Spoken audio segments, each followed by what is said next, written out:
Hello à tous et bienvenue dans ce nouvel épisode d'After Cinéma. Comment ça va l'équipe ? Au top. Hello, ça va, super. Aujourd'hui, épisode consacré au Diable s'habille en Prada 2. Bonjour. Tiens, regardez un peu ce que l'armée du salut nous ramène. Pardon.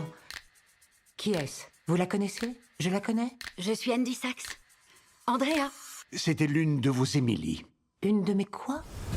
Miranda, Andy, Emily et Nigel replongent dans l'univers impitoyable et glamour du magazine Runway et des rues new-yorkaises où l'élégance est une arme redoutable.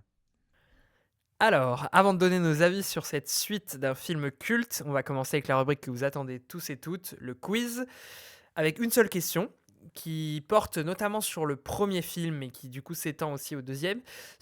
Lors du tournage du premier film, Stanley Tucci, l'un des acteurs, donc le show avec les à lunettes pour ceux qui ne l'auraient pas, et Emily Blunt ont noué un lien très fort, lequel ?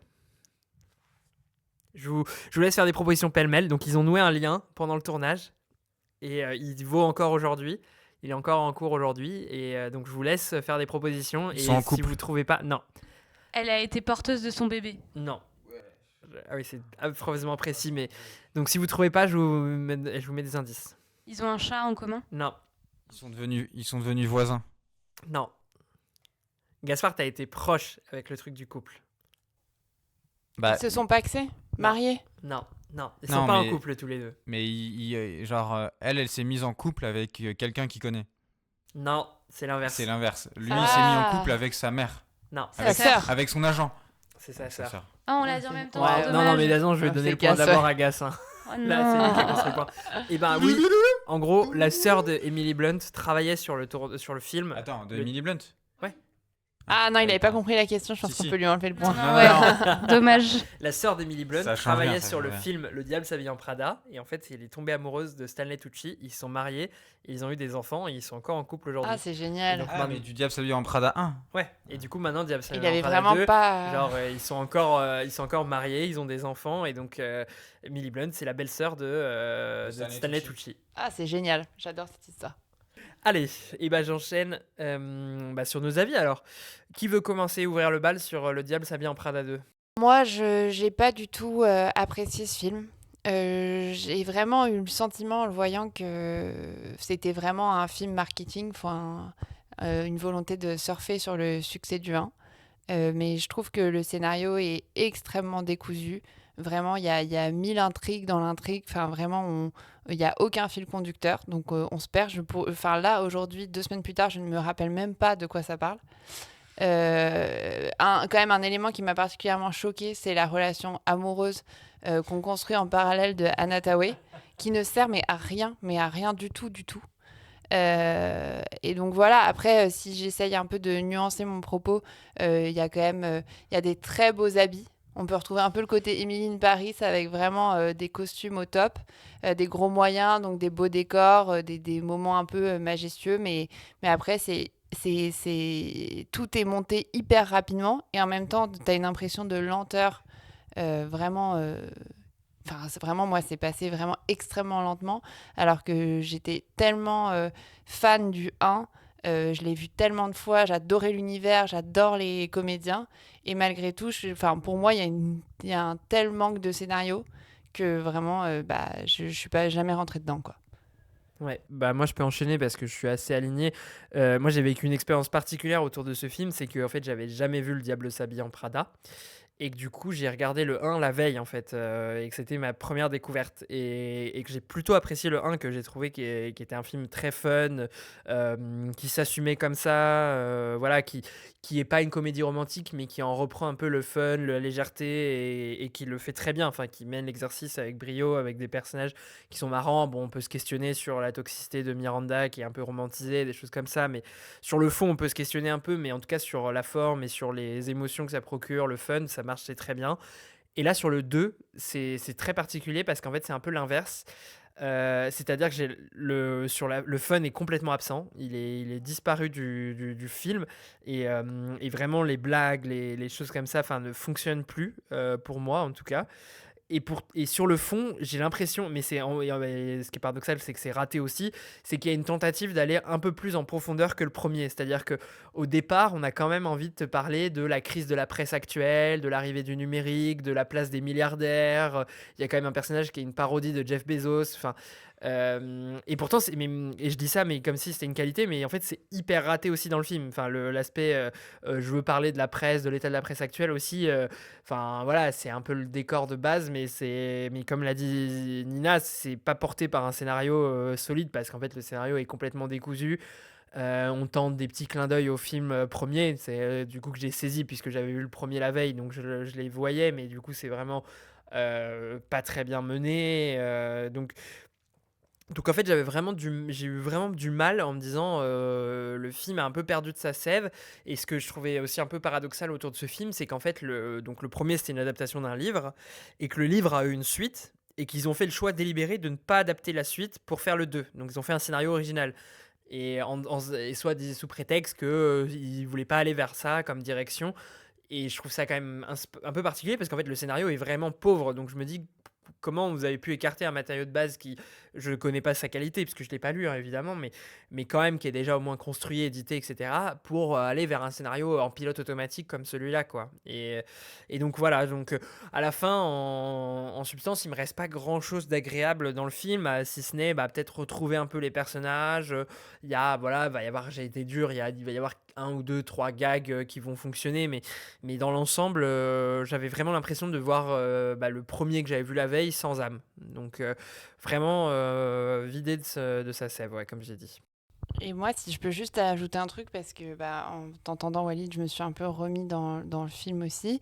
En fait, ce que j'ai pas compris, et je sais pas si vous avez eu aussi ce sentiment-là, mais c'est que j'ai l'impression qu'ils ont repris le scénario du 1. En fait, ils se sont même pas... ils n'ont pas du tout fait une suite du 1, ils ont repris cette Anna Thaoué, elle repart de zéro, elle doit se refaire accepter par Miranda. Donc c'est exactement la même chose que dans le 1, alors que moi j'aurais attendu que maintenant, en plus avec toute son expérience de journaliste, qu'elle soit acceptée et que en fait toute cette relation qu'ils ont tissée dans le 1, elle soit aboutie et que ça soit stable et que, comme tu disais Walid, qu'elles arrivent limite ensemble pour régler un nouveau conflit actuel. Mais en fait ils ont refait le travail du 1 et en plus en faisant un parcours de personnage pas réussi, puisqu'en fait dans le 1, à la fin, elle a réussi à avoir l'approbation de Miranda et on voit vraiment la relation évoluer, alors que là c'est complètement en dents de scie tout le temps et en fait elle l'a jamais vraiment, elle l'a un peu par bribes, mais du coup c'est hyper frustrant, t'arrives jamais au but, j'ai trouvé. C'est dur de prendre la suite parce que j'aurais dit pareil que vous. Je pense que pour aller dans l'analogie, c'est un peu comme si, tu vois, le 1, c'est une bonne part de flan. Et t'as grave envie de te resservir. Et du coup, tu te dis, je vais aller voir le 2 parce que j'ai tellement aimé la part de flan. Et là, tu te resserres et tu regrettes, en fait. Tu te dis, j'aurais dû rester sur la première part. Là, c'est pareil. Je trouve que le 1, t'as pris tellement de plaisir. Il y a une nostalgie de l'enfance parce qu'il est quand même sorti il y a 10 ans.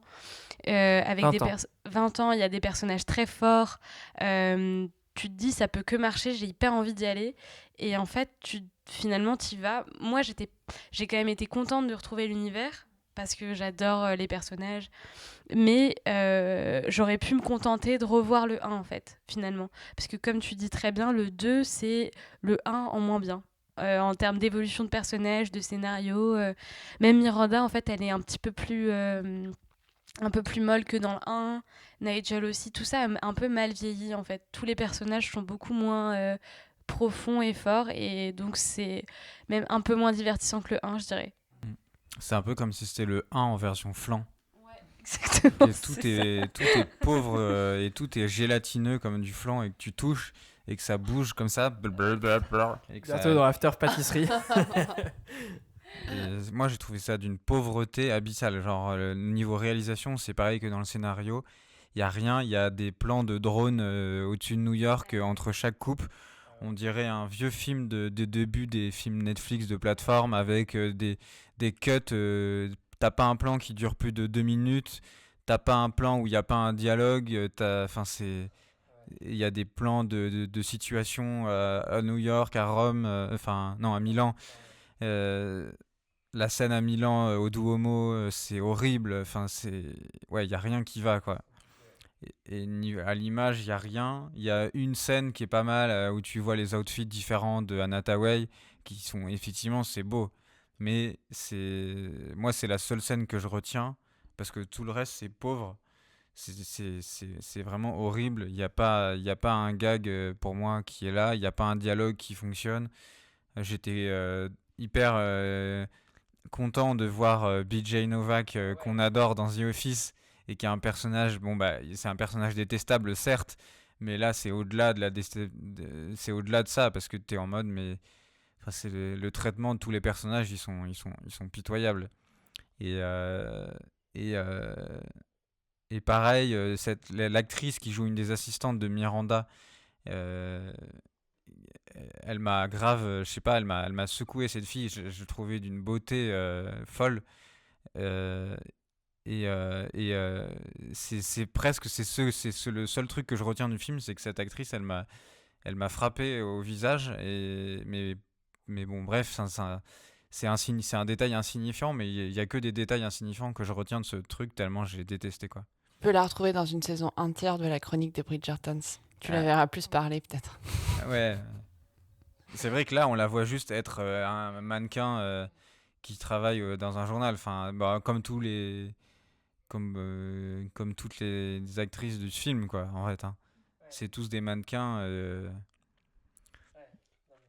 Mais ça ressemble à une bouillie commerciale, le truc que tu disais sur la place des médias et tout. Ça, c'est vraiment la recette facile, nulle, une bouillie commerciale on va faire le 1 a marché, on va faire exactement la même chose, comme tu disais, Nina, mais avec la recette d'aujourd'hui. Donc on essaie de mettre un peu de profondeur, on essaie de mettre un peu un débat social, machin, mais oh là là, Ouais. c'est En fait, je sais pas à qui c'est s'adresse ce film, hein, parce que vraiment, que ce soit les fans du premier pour l'aspect gag, fun, bah ça y est pas.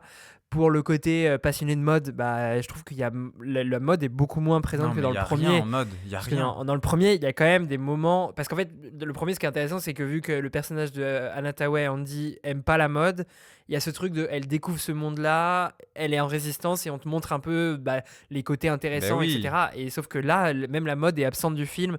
Donc en fait, à la fin, je sais pas ce qui reste et qui peut apprécier le film et à qui c'est adressé, quoi. Qui on vise dans ce film-là, quoi. Puis même, enfin après, je pense qu'on a fait le tour du détraquage, mais je me disais même en termes de prod, ils ont des décors vraiment fabuleux. Enfin, ils ont cette terrasse là. Nous, en plus, on y était allés au lac de Caume là. Vous voyez Ah ces oui. maisons du lac Ah de oui. Caume Ouais, là. mais c'est à la succession, quoi, un peu. Ils ont vraiment des décors, mais t'aurais pu. Enfin, genre, ça te donne déjà un cadre tellement fabuleux. Et en fait, t'en fais rien, quoi. Pour deux vieilles scènes, genre, qui durent 3 minutes. Enfin, c'est hyper frustrant. Franchement, c'est hyper frustrant. D'autant plus que dans le 1, je trouve qu'ils ont construit des enjeux entre les personnages. Il y a une vraie amitié entre Nigel et Anna Tawai. Il y a une vraie rivalité, une fraternité entre Miranda et Nigel. Je trouve qu'ils auraient pu partir de ces éléments hyper forts pour pouvoir faire évoluer les personnages. Et ils en font juste une boucle, quoi. C'est ça qui est fou, je trouve. Ouais, et puis le truc auquel tu m'as fait penser, c'est que c'est vrai qu'il y a une deuxième partie de l'intrigue qui se tente être une reprise de Succession. Et, Bah oui, de genre ouf. une intrigue d'un épisode de Succession, mais c'est raté. Mais vraiment, Ah, on mais est tu à comprends des rien à ce qui se années-lumière passe et d'un tout, épisode genre. de Succession réussi, Ah ouais. quoi. Il y Ah a là, vraiment un move de succession pour moi avec bah le ouais. lac de Caume, le bateau, Et les batailles la bataille d'acquisition. de fusion-acquisition et tout. Ouais. Ah ouais, c'est horrible. Ouais. Après, si tu veux t'endormir et te divertir, enfin, je veux dire, c'est un film qui te permet quand même bien d'oublier le quotidien, non ? Ah, moi, je lui Moi, ça donnerais m'a même fait pas chier, ce point, ouais. Ah non, moi je trouve pas du tout. Ah ouais. Bon, bah, moi, je trouve qu'en vrai, ça fait le taf du divertissement. Ah non, moi, dès les premières secondes du film où tu commences sur la musique hyper commerciale là, de Dua Lipa, où tu vois le logo hyper kitsch sur une vue de New York, enfin, de suite j'ai vu que ça allait être un mauvais moment. J'ai vu ça hyper kitsch. Bah, alors que moi, je me suis pas ennuyée, tu vois. Je peux pas dire que c'est un film où j'ai vu passer l'heure. Je me suis dit, c'est pas un bon film, mais voilà, j'ai oublié pendant 1h30. Moi, je Ah. me cachais dans la salle, j'avais honte. Moi, j'ai un peu regardé J'avais ma honte montre. d'être là. Ouais, moi aussi, j'ai trouvé ça hyper long. Je trouvais ça long. Il y a plein de séquences montage en plus Ouais. pour en faire du remplissage. Milan, ils ont bien saucé le truc d'y être là. Ah Je me ouais. souviens qu'il y a le plan dans la Ouais. galerie là Ah où il y a oui. Miranda qui se promène là, mais juste c'est genre qui n'a C'est aucun intérêt. Juste on est à aucun Milan, intérêt. bon bah on va le faire quoi. Allez, vas-y, on a les moyens, on va privatiser la galerie et puis on va mettre Louis Vuitton en énorme et puis voilà quoi, c'est horrible. Non mais bon voilà, bon vous l'aurez compris, on est vraiment très négatif sur Le Diable s'habille en Prada 2. Ce qu'il faut dire quand même, pour rappel, c'est qu'on a quand même apprécié le premier. Hein, pour globalement tous, on est assez au moins appréciatif du premier. Donc là, c'est vraiment une promesse ratée de ce deuxième et une suite faite pour de mauvaises raisons. Merci à tous, à plus. À plus. À plus. Salut.